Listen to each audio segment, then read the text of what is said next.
আমরা একটি মাযহাবের অনুসারী। আমাদের মাযহাবের নাম হচ্ছে হানাফি মাযহাব। একটু জোরে বলতে হবে, বলেন আমাদের মাযহাবের নাম কি? বলেন না, আমাদের মাযহাবের নাম কি? হানাফি। যারা এখনো বাইরে আছেন, আমার আলোচনা মাত্র শুরু হচ্ছে, আপনাদেরকে বিশেষভাবে অনুরোধ করছি বাইরে ছড়িয়ে ছিটিয়ে না থেকে পরিবেশটা ঠিক করে দেন, চলে আসেন। আমরা হানাফি মাযহাবের অনুসারী। আজকে পৃথিবীতে দেখা গিয়েছে, পৃথিবীর যত বড় বড় আলেম ওলামা পাবেন, এমন একজনের নামও আপনি বলতে পারবেন না যারা কোনো না কোনো মুস্তাহিদের কোনো না কোনো মাযহাবের অনুসারী তারা ছিলেন না। আপনি যদি পান যে অমুক ইমাম, কিন্তু তার জীবনীতে খুঁজে পাবেন যে না, উনি নিজেই মুস্তাহিদ ছিলেন, নিজেই কোরআন সুন্নাহ থেকে রিসার্চ করে সমাধান বের করার যোগ্যতা সম্পন্ন ছিলেন। ওই জন্য হয়তো তিনি অন্য কোনো মাযহাবের অনুসারী হয় নাই, কিন্তু আম পাবলিক, জনসাধারণ পৃথিবীর ইতিহাসে কোনো মাযহাবের অনুসারী ছিলেন না, এটা আপনি পাবেন না। নবীর যুগে মাযহাব মানার প্রয়োজনীয়তা ছিল না। তার কারণ সাহেবুশ শরীয়ত আল্লাহর হাবিব জাহিরি হায়াতে আছে। সাহাবাই কেরাম সরাসরি নবীকে সওয়াল করতেন, ইয়া রাসূলুল্লাহ এই বিষয়ে আমরা কি আমল করব? নবী বলতেন এভাবে করো। ইয়া রাসূলুল্লাহ এই বিষয়ে কি ফয়সালা হবে? নবী বলে দিয়েছেন এভাবে করো। সাহাবাই কেরামদের আর কোনো আলেমের দ্বারস্থ হতে হয় নাই। আল্লাহর হাবিব সাল্লাল্লাহু আলাইহি সাল্লামের যখন ওফাত হয়ে গেল, যারা ইসলাম পরবর্তীতে গ্রহণ করলো, তারা দ্বীনের ইলমে ফিকহের গুরুত্বপূর্ণ মাসালাগুলো তাদের জানা নাই। এজন্য তারা কি করতেন, সাহাবাই কেরামদের মাঝে আবার বাবা 2.25 লক্ষ সাহাবী রেখে আমার নবী ওফাত বরণ করেছেন। 2.25 লক্ষ সাহাবী কিন্তু বড় মুফতি মুস্তাহিদ ছিলেন না। সবাই ন্যায়পরায়ণ ছিলেন, সত্যের মাপকাঠি ছিলেন, কিন্তু জ্ঞান যোগ্যতায় মাপকাঠিতে সব সাহাবীর জ্ঞান কোয়ালিটি একরকম ছিল না। যেমন সাহাবাই কেরামদের মধ্যে 7 জন হচ্ছে সবচেয়ে বড় মুফতি। একটু জোরে বলেন কয়জন? 7 জন। এরা হচ্ছে সাহাবীদের 2.25 লক্ষ সাহাবীদের ভিতরে তারা হচ্ছে সবচেয়ে বেশি বিজ্ঞ ফকিহ, যারা ফতোয়ার কাজ বেশি করতেন। 1 নাম্বার হযরতে ওমর, হযরতে আলী, হযরতে আব্দুল্লাহ ইবনে মাসউদ, মা আয়েশা সিদ্দিকা, হযরতে আব্দুল্লাহ ইবনে আব্বাস, আব্দুল্লাহ ইবনে ওমর, হযরতে যায়েদ ইবনে সাবিত থেকে শুরু করে এই 7 জনের ছিল সাহাবাই কেরামদের ভিতরে সবচেয়ে বেশি ফতোয়ার কাজ করতেন। তাদের কাছে মানুষ, জনসাধারণ যারা নরমাল, যারা ইলমে ফিকহ অর্জন করতে পারে না, উচ্চ পর্যায়ের জ্ঞানী নয়, সাধারণ সাহাবীরা এই বড় বড় এই জ্ঞানী সাহাবীদের মাসালাগুলো তাদের থেকে জানতেন। তারা যেভাবে বলতেন এভাবে আমল করতেন। একটু জোরে বলেন না সুবহানাল্লাহ। এটা ছিল সাহাবাই কেরামদের যুগ। এই সাহাবীদের যুগে তাবিঈদের যুগ সৃষ্টি হলো। তাবিঈরা কি করত? সম্মানিত যারা সাহাবাই কেরাম, সাহাবাই কেরামদের ভিতরে যারা সম্মানিত, সবচেয়ে বড় উচ্চ পর্যায়ের জ্ঞানী আম সাহাবীরা এবং তাবিঈরা, নতুন প্রজন্ম যারা, তারা সাহাবাই কেরামদের থেকে মাসালা জেনে আমল করতেন। এভাবে চলতে লাগলো। কিন্তু এভাবে যে মৌখিক চলতে লাগলো, মুখে শুনে শুনে চলতে লাগলো, এভাবে তো স্থির হচ্ছে না। তার পরবর্তীতে এমন একটা সময় আসলো ইমাম আবু হানিফার যুগ। ইমাম আবু হানিফা দেখলেন মুখে মুখে অমুক সাহাবীর মাসালা মত এটা, অমুক সাহাবীর মত এটা, এভাবে চলছে। অন্তত লিপিবদ্ধ আকারে এই মতগুলো একসাথে করা উচিত। হযরতে ইমাম আবু হানিফা সাহাবাই কেরামদের ভিতরে উচ্চ পর্যায়ের যারা সাহাবী, সবচেয়ে বড় মুফতি ছিলেন সাহাবীদের ভিতরে একজন, তার নাম হচ্ছে হযরতে আব্দুল্লাহ ইবনে মাসউদ। হযরতে আব্দুল্লাহ ইবনে মাসউদ এত বড় মুফতি ছিলেন, যিনি সাহাবাই কেরামদেরকে বলতেন, হযরত ওমর রাদিয়াল্লাহু তাআলা, হ্যাঁ আমার সাহাবাই, আল্লাহর হাবিবের সাহাবাই কেরাম, তোমরা যদি কোনো দ্বীনের ফিকহের মাসালা জানতে চাও, তোমরা আব্দুল্লাহ ইবনে মাসউদের কাছে যাও। ইমাম ইবনে সাদ আত-তাবাকাতুল কুবরা নকল করেছেন। একটু জোরে বলা যাবে কি সুবহানাল্লাহ? স্বয়ং হযরত ওমর বলতেন ফিকহের মাসালা জানার জন্য আব্দুল্লাহ ইবনে মাসউদের কাছে যেন নবীর সাহাবীরা যায়। এত বড় মুফতি ছিলেন হযরতে আব্দুল্লাহ ইবনে মাসউদ। আমরা হানাফি মাযহাব গর্বিত। হানাফি মাযহাব আমরা কেন গর্বিত? হানাফি মাযহাবটা মূলত হচ্ছে আব্দুল্লাহ ইবনে মাসউদের মাযহাব। কিভাবে? ইমাম আবু হানিফার ওস্তাদ, ফিকহের ওস্তাদ হচ্ছে হাম্মাদ ইবনে আবি সুলাইমান। হযরতে হাম্মাদ হচ্ছে ইমাম আবু হানিফার ওস্তাদ। ইমাম আবু হানিফার দাদা ওস্তাদের নাম হচ্ছে ইব্রাহিম নাখুই। ইমাম আবু হানিফার দাদা ওস্তাদের নাম হচ্ছে আলকামা। আর আলকামা রহমাতুল্লাহ আলাইহির উস্তাদ হচ্ছেন হযরতে আব্দুল্লাহ ইবনে মাসউদ। 3 সিঁড়ি উপরে গিয়ে ইমাম আবু হানিফার ফিকহের যে সনদ সার্টিফিকেট সেটা হচ্ছে হযরতে আব্দুল্লাহ ইবনে মাসউদ। একটু জোরে বলা যাবে কি সুবহানাল্লাহ। ওনার হযরতে আব্দুল্লাহ ইবনে মাসউদের শেষ জীবন অতিবাহিত হয়েছে কুফা নগরীতে।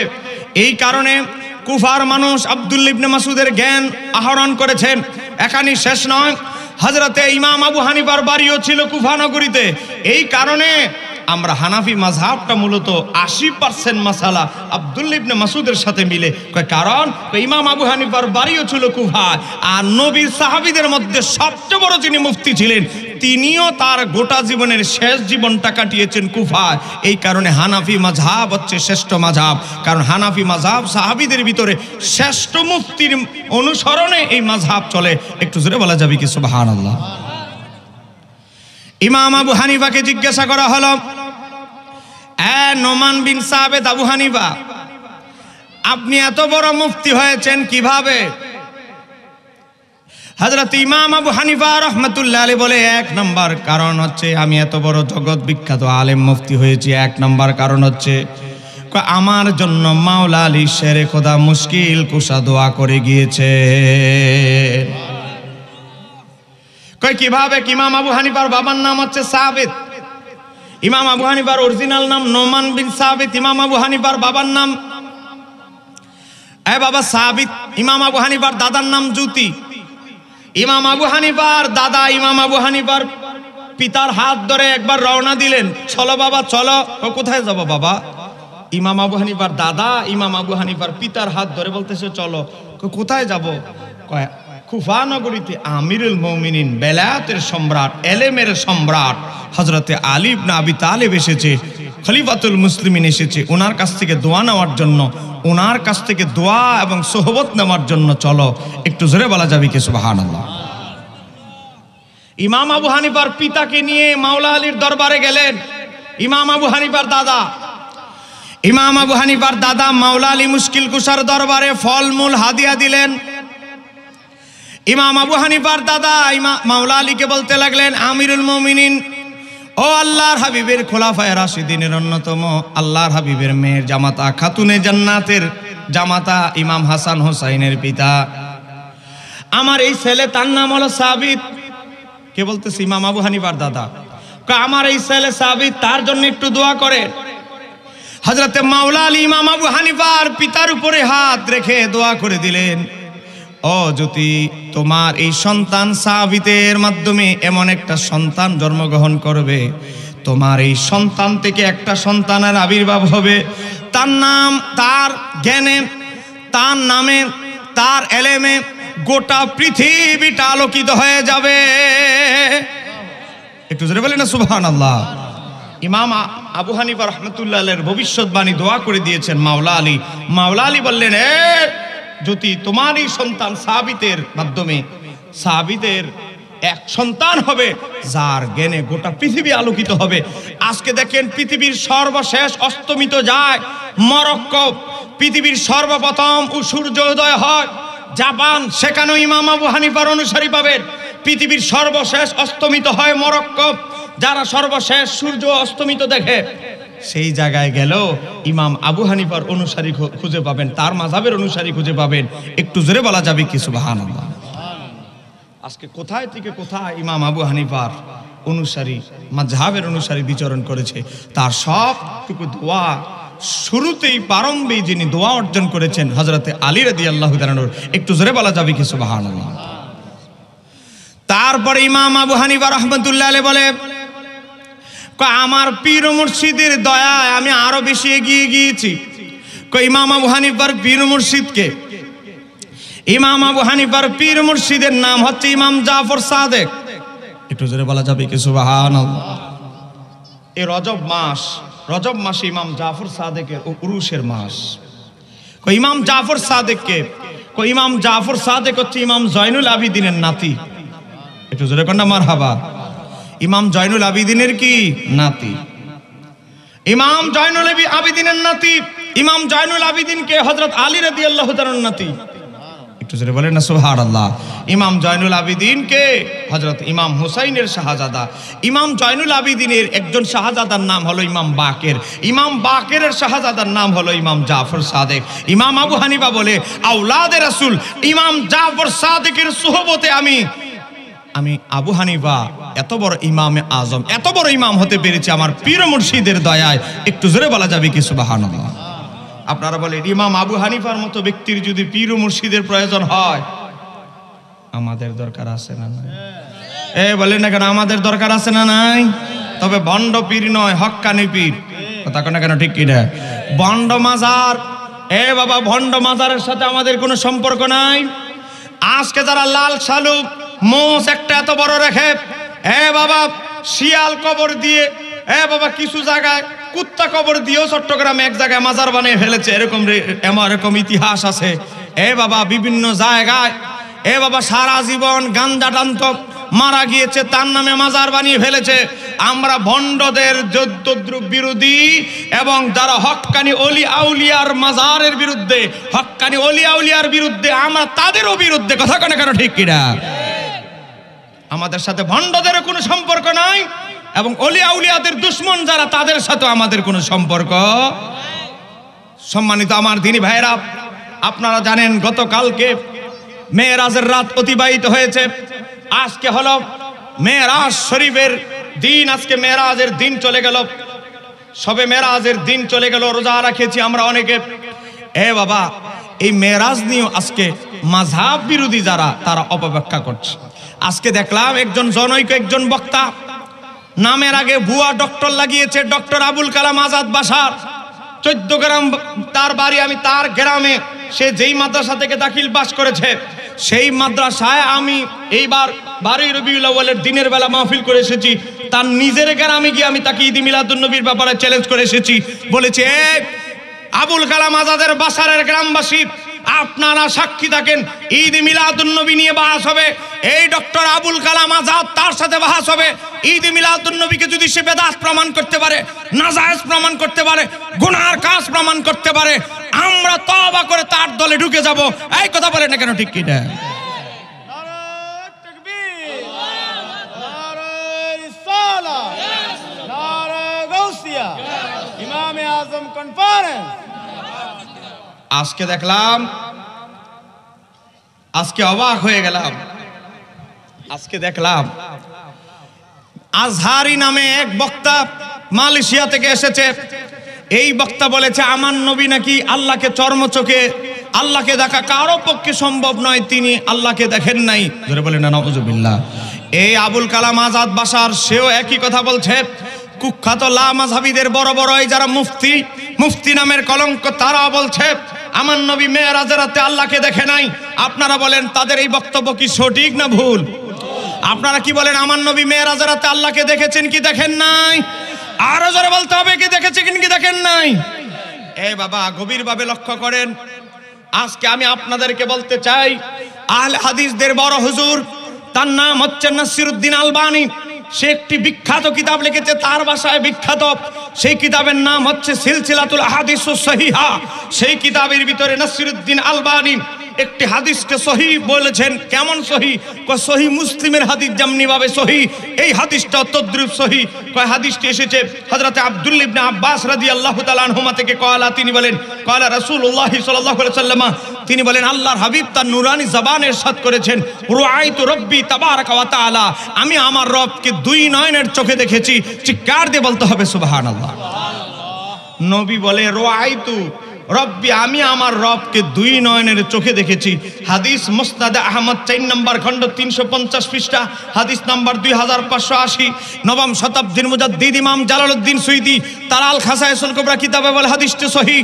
বাবা আল্লামা ইমাম ইবনে কাসির তার তাফসীর ইবনে কাসির এই হাদিস উল্লেখ করে ইমাম ইবনে কাসির বলতেছে এই হাদিসটা সহিহ মুসলিমের শর্তানুসারে সহিহ।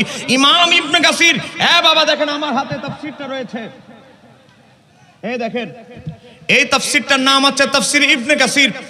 এই তাফসীর ইবনে কাসিরের ভিতরে ইমাম ইবনে কাসির উল্লেখ করেছে আল্লাহর হাবিব সাল্লাল্লাহু আলাইহি সাল্লাম চর্ম চোখে, দুই নয়নের চোখে আল্লাহকে দেখেছে। ইমাম ইবনে কাসির বলে কই এই হাদিস সহিহ মুসলিমের শর্তানুসারে সহিহ, জোরে বলা যাবে কি মারহাবা। আল্লামা আব্দুর রাউফ মুনাবি তার ফয়জুল কাদির কিতাবে বলে হাদিসটি সহিহ। আলা হযরত ফতুয়া রিজভির 29 নম্বর খণ্ডে বলে হাদিসটি সহিহ। আল্লামা জুরকানি কিতাবের নাম শারহুল মাওয়াহিবে বলে হাদিসটি সহিহ। আল্লামা ইমাম কাস্তালানি তার কিতাবের নাম আল মাওয়াহিবুল্লাহ দুনিয়াতে বলে হাদিসটি সহিহ। 69 জন ইমাম বলেছে হাদিসটি সহিহ। এখানেই শেষ নয় বাবা, তাহলে আমরা কি বুঝতে পারলাম? আমার নবী যিনি আল্লাহকে দেখেছেন তিনি বলতেছেন রাআইতু রব্বি, আমি দুই নয়নের চোখে আমি আল্লাহকে দেখেছি। নবী বলে দেখেছি, আরে ভণ্ড মৌলবীরা বলে নবী আল্লাহকে দেখে নাই। আমরা কি নবীর কথা মানবো না এই ভণ্ড মৌলবীদের? জোরে বলতে হবে কার কথা? ওরে বাবা, নবী বলে কি আরে মৌলবী বলে কি? নবী বলে রাআইতু রব্বি, আমি আমার চর্ম চোখে আল্লাহকে দেখেছি। মনে রাখতে হবে আব্দুল্লাহ ইবনে আব্বাস থেকে দুইটা হাদিস বর্ণিত হয়েছে। একটা হাদিসের ভিতরে এভাবে এসেছে আমার নবী আল্লাহকে দুইবার দেখেছেন। একটা শব্দ এমন এসেছে ইমাম বাইহাকি তার কিতাবে বর্ণনা করেছেন, একটা হচ্ছে অন্তর চোখে একবার, চর্ম চোখে একবার। ওই হাদিসও আমরা সহিহ মনে করি, ওই হাদিসকেও আমরা মানি, কারণ স্বপ্নে অনেকবার নবীর সাথে দেখা এটা সম্ভব।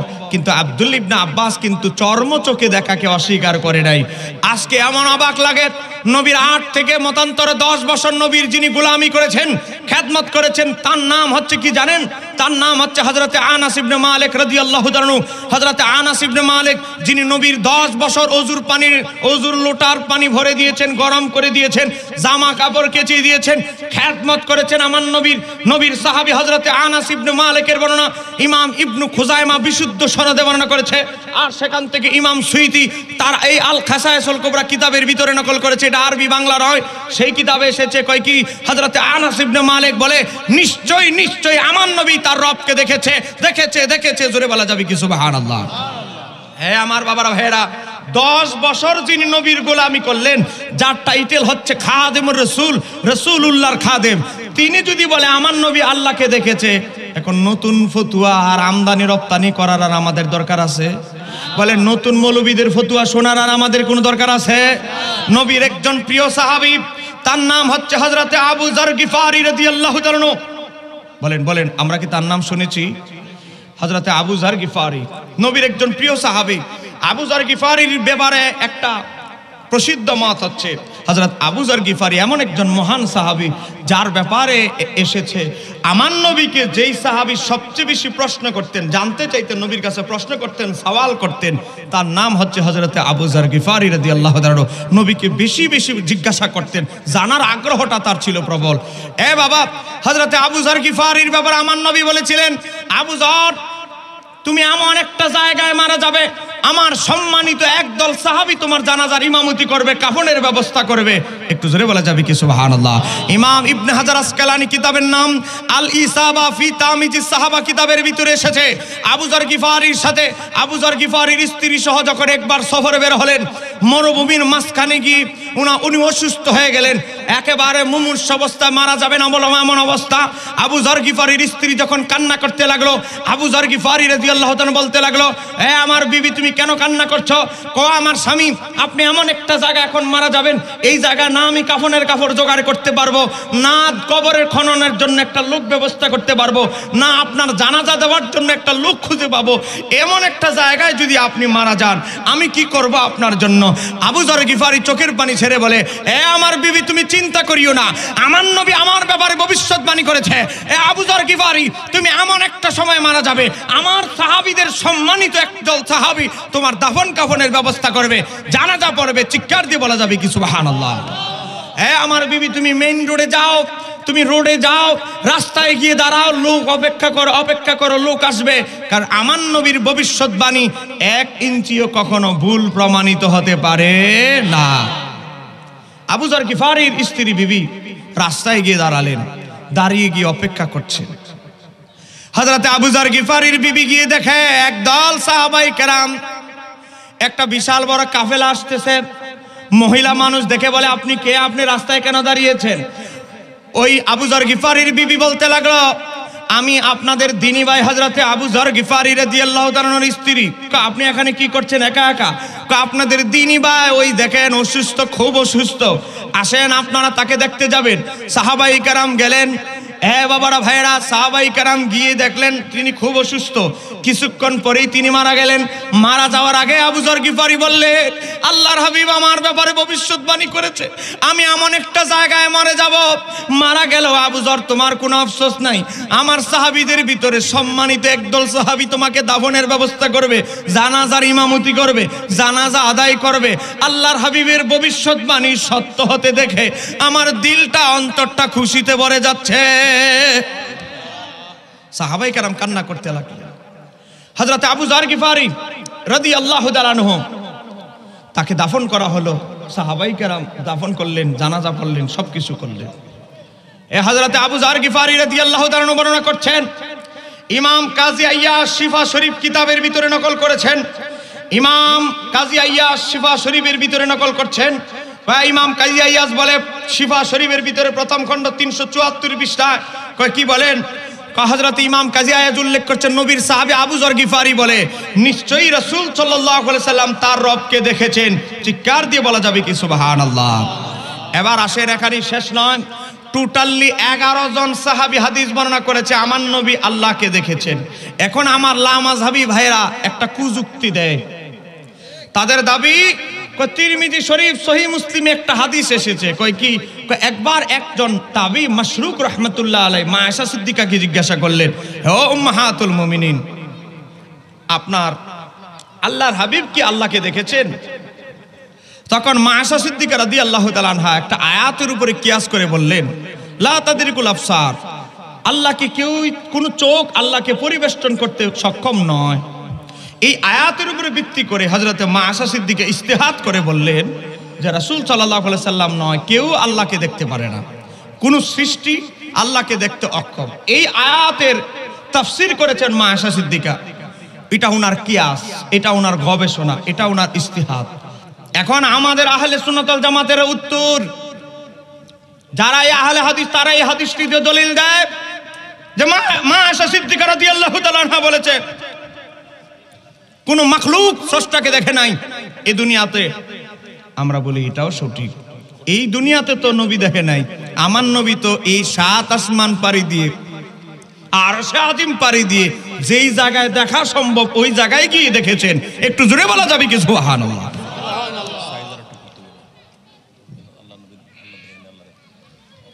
এবার আসেন, আমার কথিত আহলে হাদিস ভাইদেরকে বলতে চাই, আমার আহলে হাদিস ভাইরা, তা আপনি মা আয়েশা সিদ্দিকা রাদিয়াল্লাহু তাআলা আনহার একটা হাদিস বলেন, তা আরেকটা কেন বলেন না ভাই? আরেকটা কেন বলেন না? ইমাম জালালউদ্দিন সুয়ুতী রাহমাতুল্লাহ আলাইহি কিতাবের নাম আল্লাহ আলিল মাসনুয়া, প্রথম খণ্ড 34 পৃষ্ঠার ভিতরে উল্লেখ করেছেন। হযরত সাফওয়ান ইবনে সুলাইম বর্ণনা করছেন হযরত মা আয়েশা সিদ্দিকা থেকে, ক্বালাত মা আয়েশা সিদ্দিকা বলেন, রাআন নবী সাল্লাল্লাহু আলাইহি সাল্লাম, আমার নবীর ব্যাপার বলতেছে, রাআন নবী, আমার নবী দেখেছে রব্বাহু, আমার নবী তার রবকে দেখেছে। একটু জোরে বলা যাবে কি সুবহানাল্লাহ? মা আয়েশা সিদ্দিকার পরবর্তী মত, কেউ কেউ বলেছে এটা মা আয়েশা সিদ্দিকার প্রাথমিক মত, পরবর্তী মতে মা আয়েশা সিদ্দিকা তার মত থেকে ফিরে এসেছেন। তিনি সেখানে বলেছেন আল্লাহর হাবিব, আল্লাহর রব, তার রবকে তিনি দেখেছেন। জোরে বলা যাবে কি সুবহানাল্লাহ? তো মা আয়েশা সিদ্দিকার হাদিস যদি বলেই থাকেন, তা একটা বলেন কেন? তিরমিজিটা বলো, আর বাকি এটা বলো না কেন? ইমাম জালালউদ্দিন সুয়ুতী 3টা সূত্রে হাদিসটি বর্ণনা করেছে। এখানেই শেষ নয়, এবার আসেন আমার আহলে হাদিস ভাইদের, বাবা, আমার আহলে হাদিস ভাইদের বড় হুজুর, আহলে হাদিস ভাইদের বড় হুজুর, তার নাম হচ্ছে ইমাম ইবনে কাসির। তিনি একটি কিতাব লিখেছেন তাফসীর ইবনে কাসির। সেই তাফসীর ইবনে কাসিরের ভিতরে হযরতে ইমাম ইবনে কাসির রাহমাতুল্লাহ আলাইহি উল্লেখ করেছেন, কয় কি, জমহুর সালাফের পূর্বসূরি ইমাম মনীষীদের অভিমত, জমহুর অধিকাংশ ইমামদের অভিমত, আমার নবী তার রবকে দেখেছেন। একটু জোরে বলা যাবে কি সুবহানাল্লাহ? এই দেখেন আমার হাতে তাফসীরটা আছে। আজকে এই তাফসীর মানুষকে দেওয়া হয়। আজকে আমাদের কিছু ভাইরা যারা আজকে নিজেদের সংগঠনের পিছনে ইসলামী সংগঠন নাম লাগান, এই তাফসির মানুষকে তাফসির ইবনে কাসির বিয়েতে, খতনায়, ওলিমায় ফ্রি উপহার দেয়। এই তাফসিরে লেখা আছে জমহুর ইমাম মনীষীদের, সাহাবী তাবিদের মত হচ্ছে নবী আল্লাহকে দেখেছে। তা আমরা তো জমহুরের মতের দিকে যাব। জমহুর সাহাবাই কেরাম তাবিরা মত দিয়েছে নবী আল্লাহকে দেখেছে, আমাদের সিদ্ধান্ত এটাই। এই কথা কেন কেন ঠিক কিনা? এবার আসেন, আমরা আমাদের আকীদার দলের নাম আহলে সুন্নাত। জোরে বলেন না, আমাদের আকীদার দলের নাম কি? আহলে সুন্নাত ওয়াল জামাত। এই দলটাই একমাত্র নাজাতপ্রাপ্ত দল। এ বাবা, আমরা বলছি না ইমাম ইবনে কাসির, এই দেখেন তাফসীর ইবনে কাসিরে প্রথম খণ্ড 480 নম্বর পৃষ্ঠার ভিতর ইমাম ইবনে কাসির বলে, কিয়ামতের ময়দানে যাদের চেহারা থেকে নূর চমকাবে, সূরা আল ইমরানের 106 নম্বর আয়াতের ব্যাখ্যা ইমাম ইবনে কাসির বলে, কিয়ামতের ময়দানে যেই দলটা একমাত্র জান্নাতি হবে, যেই দলের চেহারা থেকে নূর চমকাবে, সেই দলের নাম আহলে সুন্নাত ওয়াল জামাত। একটু জোরে বলেন না মারহাবা। আমার ভাই পাশে বসা আহলে সুন্নাত ওয়াল জামাত, তিনটা শব্দ ভাই আছে না নাই? আপনাদের বড় হুজুর তাফসীর ইবনে কাসির লিখেছে, জান্নাতে যদি যাইতে হয় দল একটাই, সেই দলের নাম আহলে সুন্নাত ওয়াল জামাত। এই আহলে সুন্নাত ওয়াল জামাতের আকীদার ইমাম আছে, তার নাম হচ্ছে ইমাম আবুল হাসান আশআরী রাহমাতুল্লাহ আলাইহি। তার মত উল্লেখ করেছে ইমাম কাজী আইয়াজ শিফা শরীফ প্রথম খণ্ড 118 পৃষ্ঠায়। হে বাবা, ক্বালা আবুল হাসান আলী ইবনু ইসমাইল আশআরী, ইমাম আবুল হাসান আশআরী রাহমাতুল্লাহ আলাইহি বলে, ইমাম ইবনে কাসির উল্লেখ করছে ওয়া জামাআতুন মিন আসহাবিহি, এবং উনার অধিকাংশ ছাত্র যারা শাগরেদ, উনার অনুসারী, তাদের মত হচ্ছে আন্নাহু রাআল্লাহু তাআলা বিবাসরিহি, আমার নবী তার চর্ম চোখে তার রবকে দেখেছেন। চিৎকার দিয়ে বলতে হবে সুবহানাল্লাহ। ওরে ভাই, আপনি দাবি করেন আহলে সুন্নাত ওয়াল জামাত, আমাদের কিছু বিরোধী ভাইরা আছেন তারা দাবি করেন আহলে সুন্নাত ওয়াল জামাত। তো আহলে সুন্নাত ওয়াল জামাত যদি দাবি করেন, আহলে সুন্নাত ওয়াল জামাতের আকীদার ইমাম বলে আন্নাহু রাআ, নিশ্চয় নিশ্চয় আমার নবী তার রবকে দেখেছেন। অতএব আহলে সুন্নাত ওয়াল জামাতের উপরে যদি আপনি থাকতে চান, একটাই মত, একটা পথেই দেখতে হবে, সেটা হচ্ছে আমার নবী তার রবকে দেখেছে দেখেছে দেখেছে। কথা বলে না কেন ঠিক কিনা? নারায়ে তাকবীর, নারায়ে তাকবীর, নারায়ে রিসালাত, তন্ত্র ইমাম আজম কনফারেন্স, মুফতি শহীদুল্লাহ বাহাদুর সাহেব। সর্বশেষ 30 সেকেন্ডে একটা কথাই বলবো। 10 লক্ষ হাদিসের হাফেজ। বলেন বলেন কয় লক্ষ? পিছনের ভাইরা আপনারা যারা দাঁড়িয়ে আছেন বলেন কয় লক্ষ? কয় লক্ষ? 10 লক্ষ হাদিসের হাফেজ। তার নাম হচ্ছে ইমাম আহমদ ইবনে হাম্বল। তার ব্যাপারে এসেছে ইমাম আবু দাউদ থেকে শুরু করে অনেক ইমাম নকল করেছেন। ইমাম আবু বকর খাল্লাল তার আস-সুন্নাহ কিতাবে নকল করেছেন, এমনকি ইবনে তাইমিয়া পর্যন্ত নকল করেছে। কৌলটা কয় কি? ইমাম আহমদ ইবনে হাম্বলকে জিজ্ঞাসা করা হলো, এই ইমাম আহমদ ইবনে হাম্বল আল্লাহর হাবিব কি মেরাজের রাতে তার রবকে দেখেছে? হযরতে ইমাম আহমদ ইবনে হাম্বল আব্দুল ইবনে আব্বাসের হাদিস আনলেন। কয় কি? ক্বালা ক্বালা রাসূলুল্লাহ সাল্লাল্লাহু আলাইহি ওয়াসাল্লাম রাআইতু রাব্বি তাবারাক ওয়া তাআলা। এই হাদিস নকল করে ইমাম আহমদ ইবনে হাম্বল বলে, উনার নিঃশ্বাসটা যতক্ষণ পর্যন্ত শ্বাসটা ছিল ততক্ষণ পর্যন্ত তিনি বলতে লাগলেন আল্লাহর হাবিব তার রবকে দেখেছেন দেখেছেন দেখেছেন দেখেছেন দেখেছেন দেখেছেন দেখেছেন। বলতে বলতে বলতে উনার শ্বাসটা যতক্ষণ পর্যন্ত চলেছিল, নিঃশ্বাস যতক্ষণ পর্যন্ত চলেছিল, ইমাম আহমদ বলেছে অবশ্যই অবশ্যই আমার নবী আল্লাহকে দেখেছেন। চিৎকার দিয়ে বলেন না সুবহানাল্লাহ। ওরে বাবা, 10 লক্ষ হাদিস যিনি মুখস্থ, যার সিনার ভিতরে এত লক্ষ লক্ষ হাদিস, তিনি বুঝলো না কোনটা সঠিক আর কোনটা ভুল। আজকে আমাদের নামের শেষে আজহারি, নামের শেষে ভুয়া ডক্টরের ডিগ্রি লাগায় যারা আমার নবীর মেরাজের রাতে আল্লাহর দিদারকে অস্বীকার করে, তারা কশ্চিনকালে মুহাদ্দিস হতে পারে না। এই কথা বলে না কেন ঠিক কিনা? আল্লাহ সুবহানাহু ওয়া তাআলা এদেরকে হেদায়েত দান করুক। জোরে বলেন আমিন। আসসালামু আলাইকুম ওয়া রাহমাতুল্লাহি তাআলা ওয়া বারাকাতুহু।